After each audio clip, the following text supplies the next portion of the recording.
So in this video, I'll try to reproduce the race condition, apply it,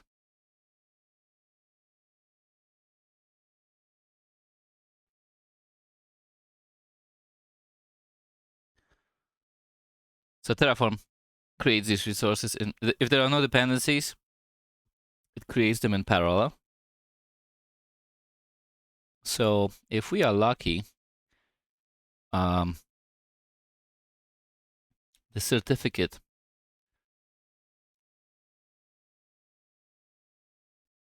validation will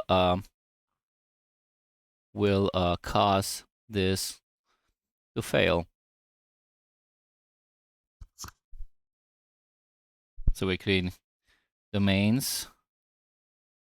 Okay, so you see, distribution is being created, still creating distribution after 30 seconds. Certificate validation is being created right now. So the certificate is not valid yet. But if you would check if the certificate Terraform object certificate is valid, it's going to be valid. But it's not valid. So the object is created, but it's not valid yet. There you go. Yeah, there you go. The SSL certificate does not exist yet. Okay, let's just destroy everything.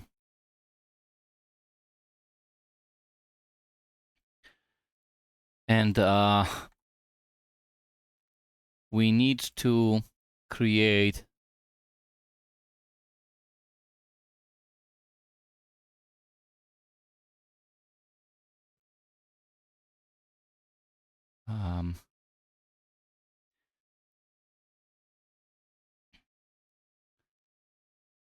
so in our CloudFront, we need a resource.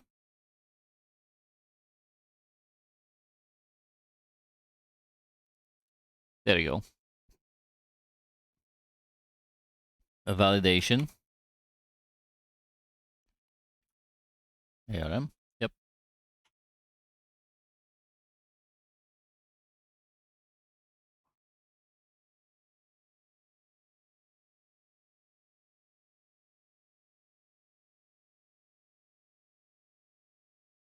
Or record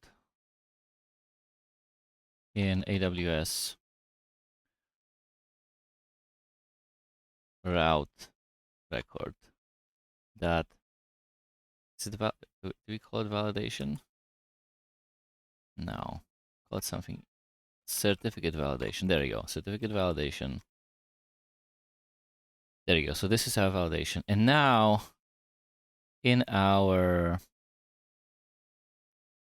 because what failed? What failed us was the distribution. Yeah, so we can do add depends on. No, AWS validation. There you go. All right, let's run it again. So now the CloudFront distribution will wait for the certificate to be created and valid. Not only created, but valid. It's kind of flaw because when you really think about it, you should be able to just depend on the certificate, and the certificate should become fulfilled when it's valid, not when it's created. But I'm sure there are other reasons why. Anyway, so you see distribution is not being created yet. When you look at the logs, Terraform is just holding off until this validation records are created and the certificate is valid. So you see there's another validation still creating, validation record. And then it's going to take a minute for the certificate. And we create the validation. And we are creating the distribution.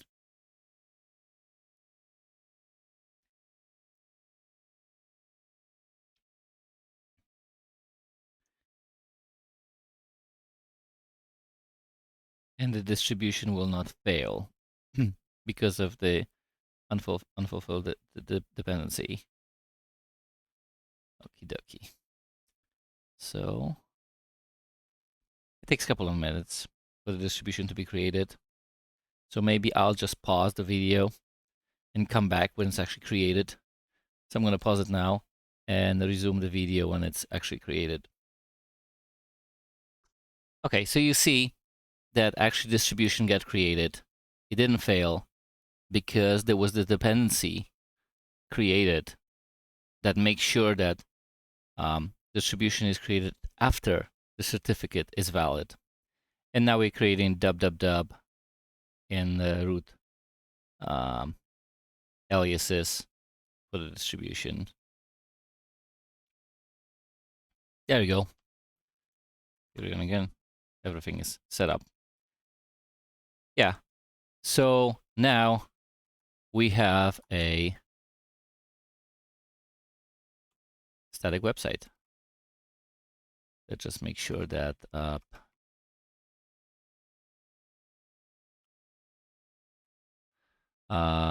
example.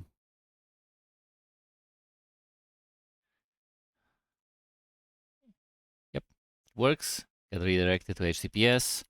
Let's make sure that dub also works and gets redirected. Yeah. Let's inspect it and look at our network. So when we request it, look at the headers, response. It has an E tag, server is Amazon, and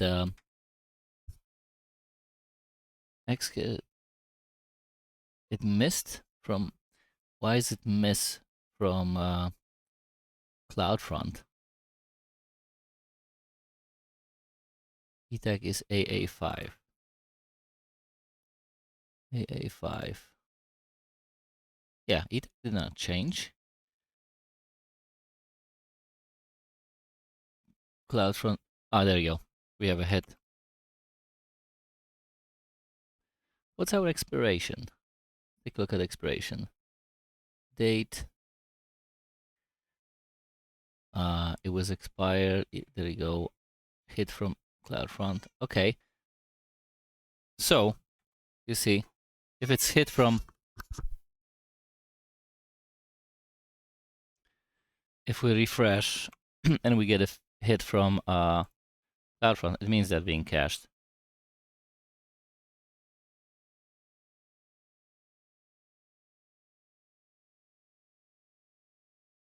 And we also see this age 92.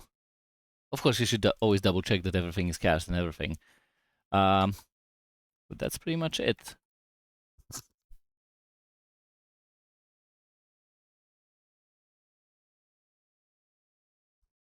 Okay, so let's do a quick review.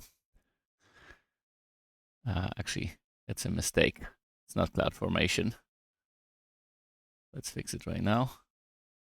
CloudForm front. Okay, so we create CloudFront with SSL certificate, DNS aliases, and S3 bucket that's private. We have a single parameter, so you can